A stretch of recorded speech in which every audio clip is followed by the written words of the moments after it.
यस कार्यक्रमका साथमा DAV Sushil Kedia Vishwabharati higher secondary school Jawalakhel Lalitpur.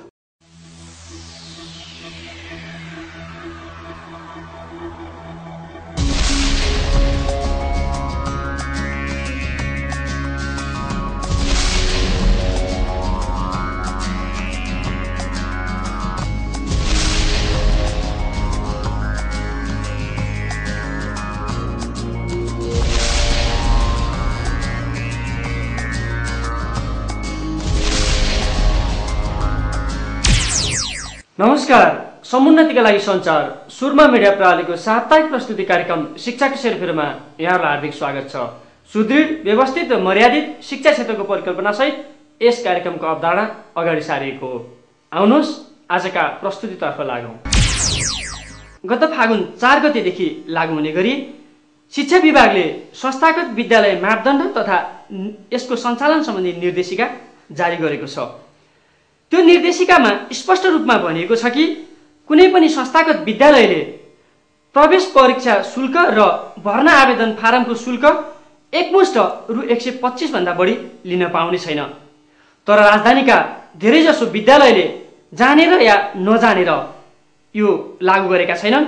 विद्यार्थी तथा अभिभावकबाट तोकिए भन्दा बढी रकम असुल गरिरहेका छन्। यसै सम्बन्धी एक रिपोर्टबाट कार्यक्रम थालनी गरौँ।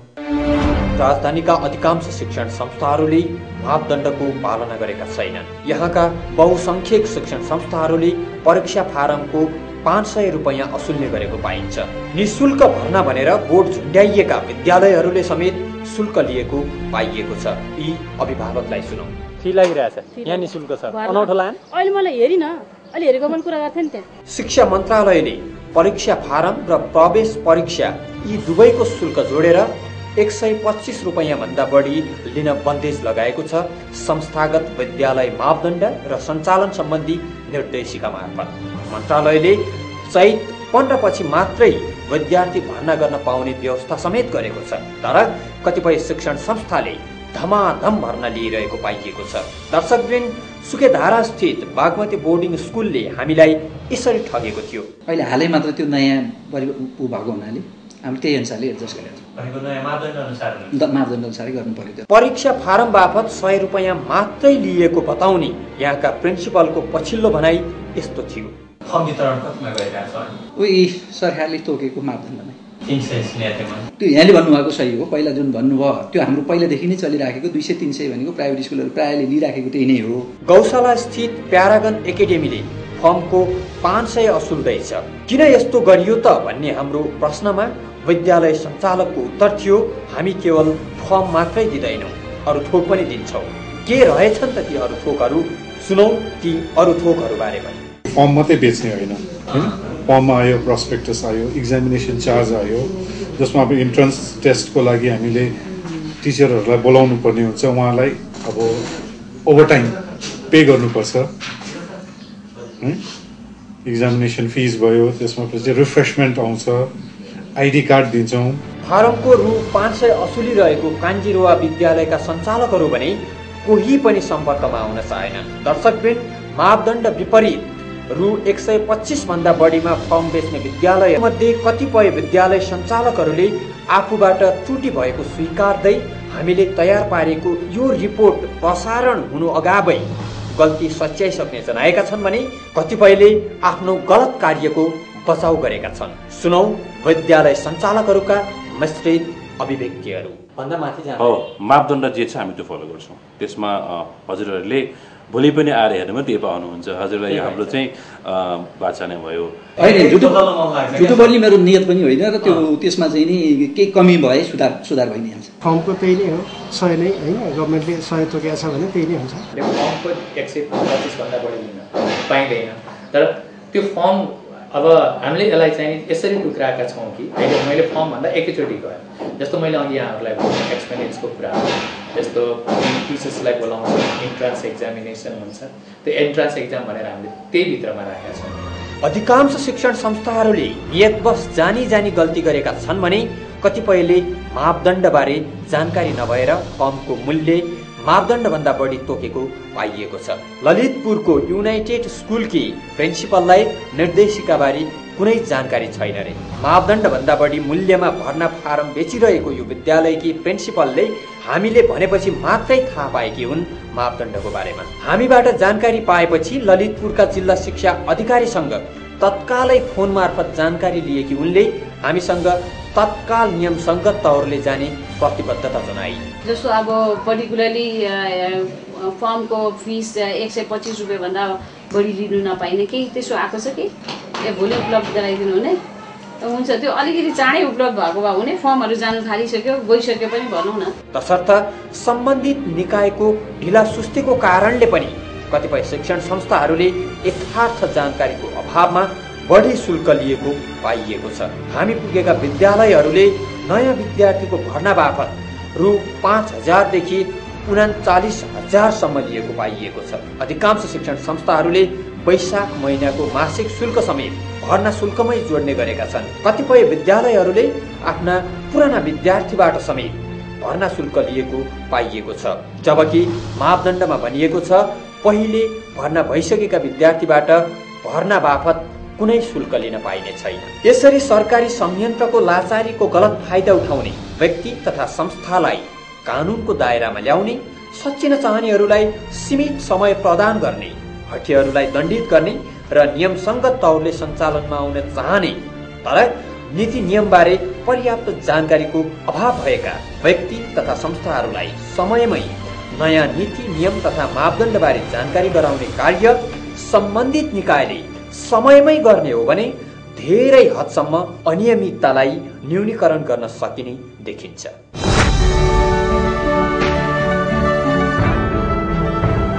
VS Nikitan School, aspiring for a bright future.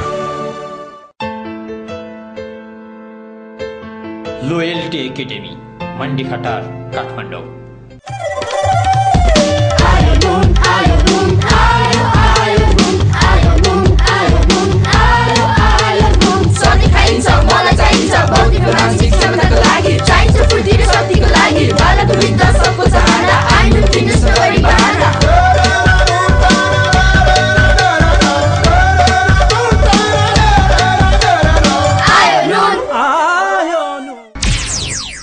दर्शकबिन, अब हामी प्रस्तुत गर्दैछौँ शैक्षिक बहस। नमस्कार, शैक्षिक बहसमा यहाँलाई हार्दिक स्वागत छ। आजको शैक्षिक बहसमा हामी विशेष गरेर शिक्षा विभागले जुन निजी संस्थागत विद्यालयहरूलाई सञ्चालनका लागि जुन मापदण्ड ल्याएको छ, जुन निर्देशिका ल्याएको छ, त्यसमा केही निजी संस्थाका सञ्चालकहरूले आपत्ति जनाएको स्थिति छ र यहाँसम्म कि हामीले यो निर्देशिका सचिएर नआएसम्म हामी यो निर्देशिका मान्न बाध्य हुने छैनौँ, यस्तो शब्दावली समेत प्रयोग गरेको पाइन्छ। एउटा यो विषय अनि अहिले सञ्चालनमा आइरहेको एसएलसीमा सरकारी पक्षले हामीले हदैसम्म यसलाई मर्यादित बनाउने छौँ भन्दै पनि केही त्रुटिहरू देखा परेका छन्। यसको विषयमा विशेष गरेर चर्चा गर्नेछौँ। आजको बहसमा हामीसँग शिक्षा विभागका महानिर्देशक लवदेव अवस्थी हुनुहुन्छ। साह्रै व्यस्त मान्छे पाएका छौँ हामीले कार्यक्रममा, उहाँलाई सर्वप्रथम स्वागत गर्छौँ। अवस्थी, यहाँलाई स्वागत छ। केमा व्यस्त हुनुहुन्छ सर यहाँहरू हिजो आज?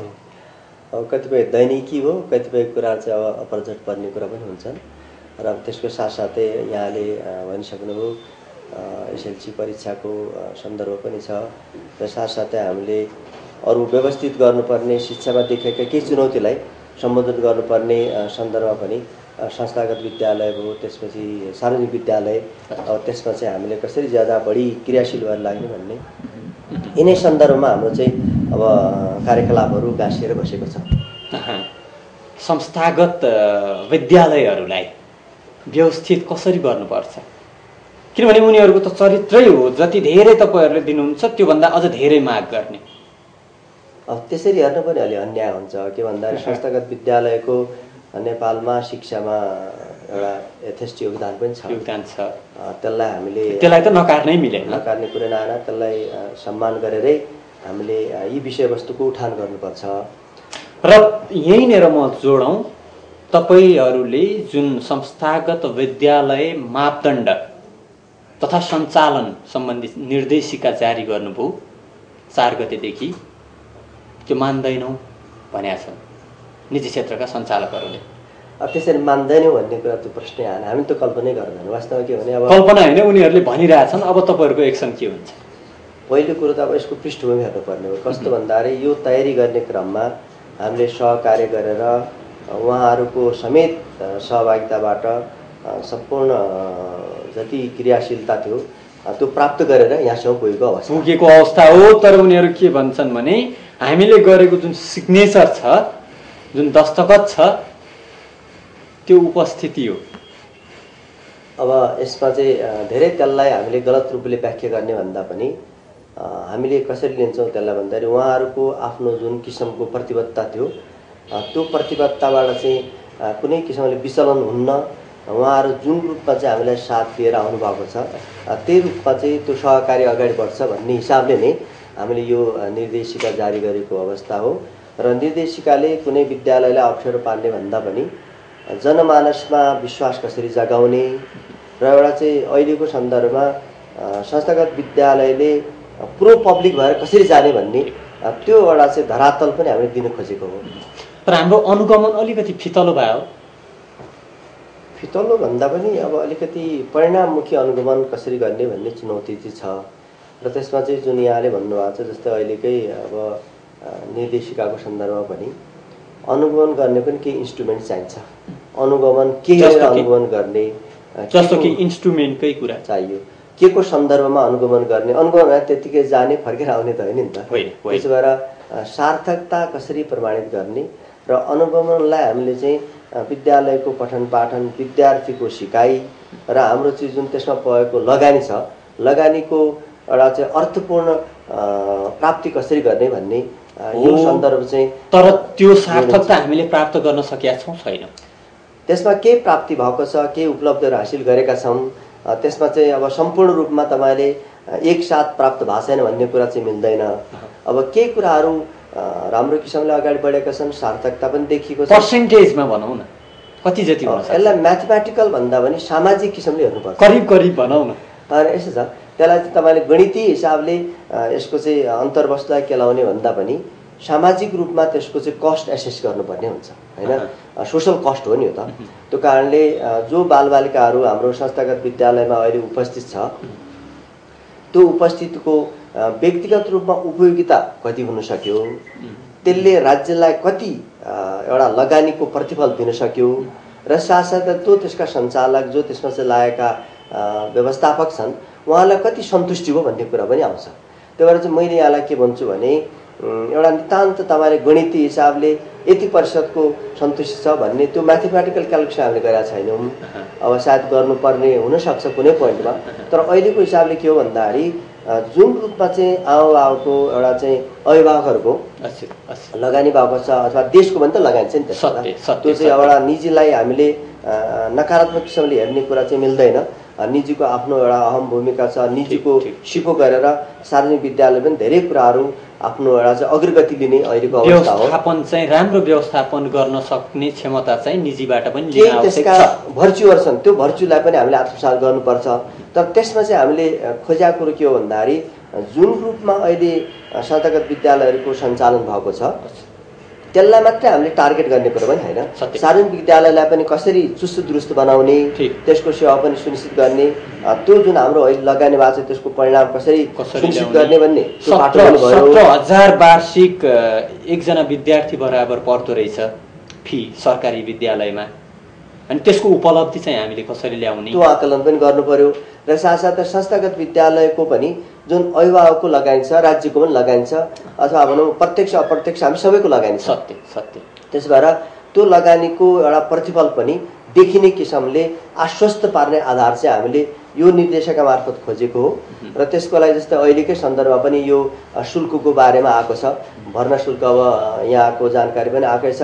भर्ना शुल्कमा चाहिँ निर्देशिकाले तय गरेको परिधिभन्दा बाहिर गएर यदि शुल्क लिन कसैले चाहना राख्छ भने त्यो त एउटा चाहिँ न्यायसङ्गत पनि भएन, एउटा चाहिँ नैतिकताले पनि दिएन।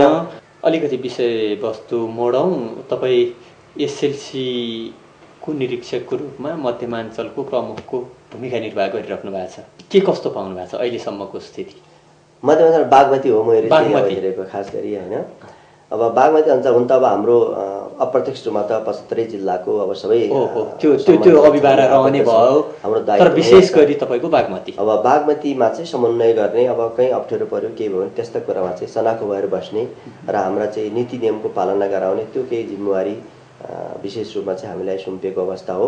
र त्यसमा चाहिँ अब मैले अहिले भन्दाखेरि चाहिँ एउटा कुरो के हो भने तुलनात्मक हिसाबले हामी सुधारतिर अग्रगतिमा छौँ भन्ने चाहिँ हाम्रो विश्लेषण हो। सकारात्मक सोच्नु जस्तै भने यहाँहरूले हेर्दाखेरि अब विगत हेरिएन भने चाहिँ अहिले पनि नराम्रो हुनसक्छ होइन। त्यो त के भने क्रमागत रूपमा गत वर्ष पनि हेऱ्यौँ हामीले, त्योभन्दा पहिले पनि हेऱ्यौँ अथवा हेर्दै आछौँ नि भन्दा त्यसको एउटा चाहिँ चरणबद्ध रूपमा श्रृङ्खला बाँधेर विकास हुँदैछ। तर हामीले जुन हिसाबले घोषणा गरेका थियौँ, जुन हिसाबले चाहिँ हामी चाहिँ सुधार गर्छौँ है, यसपालि चाहिँ हामी केही न केही देखाइ छाड्छौँ भनेका थियौँ, त्यो चाहिँ नदेखिया हो। त्यस्तो भन्नु मिलेन। तपाईँको ठहर चाहिँ वास्तवमा अत्यन्त अब त्यो साँघुरो जस्तो लाग्छ मलाई। किनभने हामीले त्यो भने नि त मैले, हामीले जो वचनबद्धता जाहेर गरेका थियौँ, एउटा चाहिँ सार्वजनिक रूपमा हाम्रो दायित्व यसरी निर्वाह हुन्छ भन्ने गरेका थियौँ, त्यसमा हामी प्रतिबद्ध रह्यौँ। उपलब्धि भयो। स्थानीय जुन एउटा सरोकारका निकायहरू छन् उहाँहरूबाट पनि अत्यन्त महत्त्वपूर्ण भूमिका त्यसरी निर्वाह गरिएको यथार्थ अवस्था हो। त्यसकै परिणामले धेरै राम्रा किसिमका कुराहरू पनि भएका छन्। तर अब त्यसमा के भने हामीले पूर्ण सन्तुष्ट भने हामीले एकदम उत्कृष्ट परिणाम निकाल्यौँ अथवा यसपालिको काम चाहिँ हामीले सोचे भन्दा राम्रो भयो भन्ने कुरा पनि भएन। त्यसमा के भने हामीले पोहोर सालको विगतको भन्दा सुधारतिर उन्मुख छ, तर अझै पनि केही समस्याहरू केही चुनौती देखिएका खाडलहरूलाई कसरी पूर्ति गर्ने, अर्को वर्ष त्यो नदोहोर्याउने किसिमले हामीले अहिलेदेखि लाग्नुपर्छ भन्ने त्यो एउटा चाहिँ हाम्रो अहिलेको सिकाइको स्वरूप पनि मैले राख्न चाहेँ। अनि धेरै जसो साँघुरो सोच भन्नुभयो नि, जसरी गेस पेपरहरू सारेको र गेस पेपरहरू उठाइएको कुराहरू मिडियाले क्यामेराले खिच्न भ्यायो भनेपछि ती कुराहरू लुकाउनु पर्ने कुरा हुन्। लुकाइन्छन् क्यामेरा जाँदाखेरि, कहिले लुकाइन। अब हाम्रो तर्फबाट त्यो चाहिँ वास्तवमा होइन, तपाईँले नलुकाउनु होला, तर सम्बन्धित विद्यालयले लुकाउँछ, सम्बन्धित विद्यार्थीले लुकाउँछ। तर लुकाउनै नसकिने गरी खातका खात गेस पेपरहरू इक्जाम हलभित्र रहेछन् होइन। अर्को कुरो काठमाडौँको कुरा गर्ने हो भने केही सेन्टरहरू खरिद गरिएको स्थिति समेत देखा पर्यो। अब अर्को कुरो सरलाई म सम्झाउँछु, एकमुष्ट उत्तर चाहन्छु म। मैले नै प्रसारण गरेको रिपोर्ट 4वटा कोठा छ विद्यालयको र 475 जना विद्यार्थी छ एसएलसी दिइरहेछ अहिले पनि भनेपछि यो अवस्था त छ नि। अब यसो तपाईँको कुरालाई चाहिँ एक एक गरेर हेरौँ। हुन्छ। पहिलो कुरा के भन्दाखेरि जुन रूपमा अब त्यहाँ गलत प्रवृत्ति देखियो, केही एउटा चाहिँ मान्छेले विगतको विरासत बोकेको अवस्था विरासत गर्नुभयो, त्यो चाहिँ मिडियाले त्यसलाई उजागर गर्यो, त्यसलाई हामी सराहना गर्छौँ। तर तपाईँले भनौँ न अब तुलनात्मक हिसाबले एउटा चाहिँ त्यसको कति मात्रा छ, मात्रात्मक रूपमा पनि हेर्नुपर्छ होइन। सुधार नभए होइन। अब करिब हाम्रो चाहिँ 4.5 लाख 5 लाख विद्यार्थीहरूको प्रत्यक्ष सरोकार भएको ठाउँमा एउटा केसले त्यसलाई प्रतिनिधित्व गर्दैन, तर त्यसले चाहिँ प्रश्न त उठायो नि त। तर ती एकाध घटनाहरूलाई पनि निरुत्सान गर्न हामी के गर्छौँ भन्ने कुरो हो। त्यसले प्रश्न उठायो, त्यसले समस्यालाई चाहिँ देखायो, अब हामी के गर्छौँ भन्ने किसिमको एउटा चाहिँ हाम्रो संस्था वा व्यक्ति भन्दा पनि प्रवृत्ति विरुद्ध हामी के गर्छौँ लाक्षणिक कुरा पनि भयो। लाक्षणिक हिसाबले त्यो लक्षण चाहिँ हाम्रो लागि एकदम दुःखद हो, घातक कुरा समस्या छ। त्यहाँभित्र हाम्रो कमजोरी देखियो, हाम्रो एउटा चाहिँ जो नियमन गर्ने अथवा जिम्मेवारी लिएको निकायले काम नगरेको, जसलाई हामीले त्यो जिम्मेवारी सुम्प्या छौँ त्यसबाट लापरवाही भएको निश्चित भयो। तर त्यसलाई तत्काल हामीले कारवाही गरेका छौँ। कारवाही गर्ने कुरा हरेक हिसाबले कानुन सम्मत रूपमा त्यसलाई चाहिँ हामीले निरूपण गर्ने, त्यसको चाहिँ निदान गर्ने, यी सबै पक्ष पनि हामीले तत्कालै एकदमै शीघ्र कारवाही भएको अवस्था पनि हो। त्यसलाई नदोहोरिने किसिमले त्यसलाई अझ हामीले चाहिँ अर्को वर्ष कुनै पनि अर्थमा त्यो चाहिँ पुनरावृत्ति नहोस् भन्ने किसिमको हाम्रो त्यो प्रयास रहन्छ। दोस्रो कुरा अब काठमाडौँ पनि केही केन्द्रहरू खरिद बिक्री भयो भन्ने कुरा त्यो मलाई जानकारी छैन, त्यो चाहिँ मैले कल्पना गरेको भन्दा धेरै फरक कुरा भयो। त्यस्तो मलाई अनुभूति छैन। अब त्यस्तो यदि कतै रहेछ, त्यस्तो गलत प्रवृत्ति रहेछ, के कुरो भइरहेछ भने त्यो कुरा चाहिँ अत्यन्त गम्भीर हो। त्यसको लागि हामीले त्यो जुन किसिमले मान्छेहरूले एउटा त्यसरी आफूलाई लाभ लिने अथवा लाभको खेती गर्ने त्यो चेष्टा छ, त्यो चाहिँ दुरुत्साहित गर्ने किसिमले हामी कानुनी रूपमा र प्रशासनिक हिसाबले त्यसको चाहिँ अब प्रक्रियागत रूपमा अगाडि बढ्नलाई चाहिँ हामी प्रतिबद्ध छौँ। र तेस्रो कुरो यहाँले भन्नु विद्यार्थी सङ्ख्याको हिसाबले एउटै कक्षा कोठामा एउटै अब हलमा 775 जना विद्यार्थीले एसएलसी दिँदैछ। हो, त्यो चाहिँ एकदमै अब हामीले अहिले दिएको निर्देशनको विरुद्धमा छ। त्यसो चाहिँ हुनुहुन्न, किनभने हामीले र विद्यालय सञ्चालक हामी कहाँ आएर त्यो रिपोर्टमै छ, केही ट्युसन सेन्टरका विद्यार्थीहरू हुन्, केही घरमै स्वाध्ययन गर्ने विद्यार्थीहरू हुन् जसले हामी मार्फत एसएलसी दिए भनेर स्वीकार गर्दैछन् र उनी स्वयं भन्दैछन् यो गलत हो। तर यसमा यस्तो छ, यसमा कस्तो छ भने यहाँ जस्तो निगरानी गर्ने मान्छेको पनि दायित्व हुन्छ क्या। जस्तो भने स्टेटले त त्यसलाई वातावरण दिने हो नि, राज्यको दायित्व भनेको म यो रिपोर्टमा सरलाई देखाउँछु हाम्रो जुन गर्ने नगर्ने अथवा चाहिँ राम्रो नराम्रोको चाहिँ विवेक प्रयोग हुन्न। त्यति बेला चाहिँ अब राज्य पनि त निरी हुन्छ नि कुनै बेला। त्यो कारणले के भने राज्य भनेको त्यो एउटा सामूहिक स्वरूप हो त्यो होइन। राज्य खालि एउटा चाहिँ अहिलेको जुन किसिमले कानुनी आधारले मात्रै राज्य त भन्दैन, त्यसको लागि जनसहभागिता, जनताको भावना र यी सबै कुराको एउटा समुच्च स्वरूप भनेको राज्य भएको कारणले सबैले सहयोग गर्नु तहबाट एकदम निर्वाह गर्नु पर्यो। गलत कुरा छ भने हामीलाई रिपोर्ट गर्नु पर्यो, अथवा गलत कुरा चाहिँ कतै भएको छ भने त्यो कुराको अनुभूति गरेर आफ्नो ठाउँबाट चाहिँ त्यसलाई एउटा भनौँ निरुत्साहित गर्नु पर्यो। त्यो दायित्व निर्वाह गर्नु पर्यो। गलत काम गर्ने फेरि चाहिँ मैले गलत गरेछ भने चाहिँ पछि गएर भने त्यसको कुनै अर्थ रहन्न। त्यो कुरा अक्षम्य हो जस्तो लाग्छ मलाई। दायित्वबोध सबैमा हुनु पर्यो। एकदम हुन्छ, धन्यवाद। धन्यवाद, नमस्कार। हस्त, आजका लागि यो शैक्षिक बहस यही समापन हुन्छ। नमस्कार। दर्शकवृन्द, अब एकैछिन एसएलसी विशेष। आजबाट यस वर्षको एसएलसी परीक्षा समाप्त भएको छ। सरकारी निकायले दाबी गरे अनुरूपको मर्यादित नभए पनि यस वर्षको एसएलसी परीक्षामा केही सुधार भने अवश्य भएको छ। दर्शकवृन्द, परीक्षार्थीहरूले कतै राम्रो वातावरणमा यसरी परीक्षा दिए, कतै यसरी पनि दिए र कतै कतै त यसरी पनि दिए। हामीले निरीक्षण गर्दा औसतमा राम्रो पायौँ, तर कतै कतै अति धेरै अस्वाभाविक घटना पनि भेटिए, जस्तो कि लैनचौर स्थित शान्ति विद्यागृह विद्यालयको यो घटना।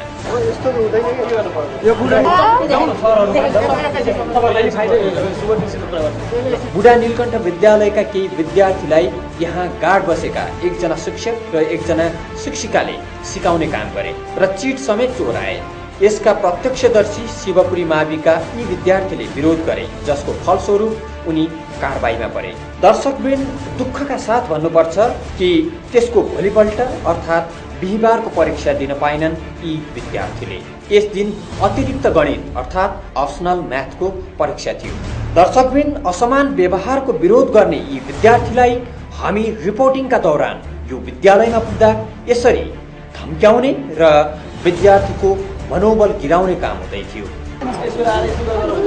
सरले विद्यार्थीलाई के भन्यो भन्दा त्यतिखेर भन्नु पर्यो, अरू गाडा भन्नु हाम्रो आएर भन्नु पर्यो, जिल्ला शिक्षाको मान्छेले अनुगमनमा आज तिमीलाई भन्नु पर्यो। यस्तो भने हाम्रो कपिमा सिग्नेचर हान्छ भने हामी गर्छौँ। सिग्नेचर हान्छ भने हामी डरायो है विद्यार्थी यस्तो हुँदैन कि के गर्नु पर्यो। यो बुढा